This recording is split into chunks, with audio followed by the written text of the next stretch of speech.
Au nom du Père et du Fils et du Saint-Esprit. Amen. Évangile de Jésus-Christ selon saint Luc. En ce temps-là, pendant que Jésus parlait, un pharisien l'invita pour le repas de midi. Jésus entra chez lui et prit place. Le pharisien fut étonné en voyant qu'il n'avait pas fait d'abord les ablutions précédant le repas. Le Seigneur lui dit, « Bien sûr, vous les pharisiens, vous purifiez l'extérieur de la coupe et du plat, mais à l'intérieur de vous-même, vous êtes remplis de cupidité et de méchanceté.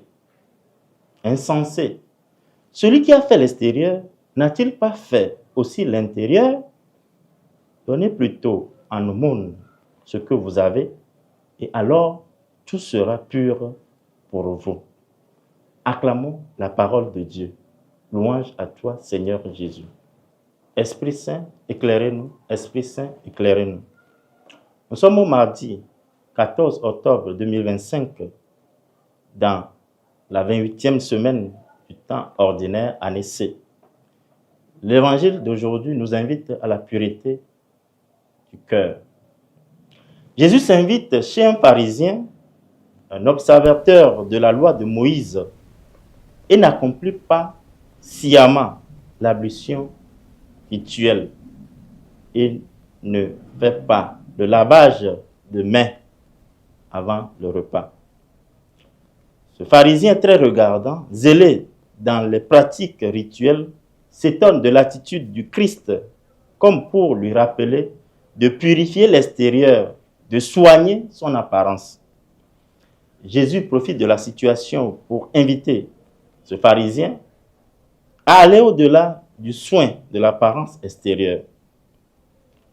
Normalement, celui qui a fait l'extérieur a fait au préalable l'intérieur. Il faut partir de l'intérieur pour venir à la pureté de l'extérieur. L'évangile d'aujourd'hui nous montre que les pratiques rituelles, les gestes et les actions extérieures, la recherche de la pureté extérieure doivent être le reflet, le résultat de ce qui est du fond du cœur, du dedans de nous. Jésus passe le message que la véritable pureté vient du cœur. Aujourd'hui, nous sommes invités à soigner notre intérieur. Ainsi, chers frères et sœurs, au lieu de lutter pour ce qui est apparent, éphémère et temporaire, au lieu de courir pour ce qui passe occasionnellement, qui dure un instant, Jésus nous invite à nous interroger sur l'émotion intérieure, à soigner notre vie spirituelle, à réfléchir sur notre progrès spirituel, à s'interroger, à interroger notre conscience, à s'évertuer pour la pureté du cœur.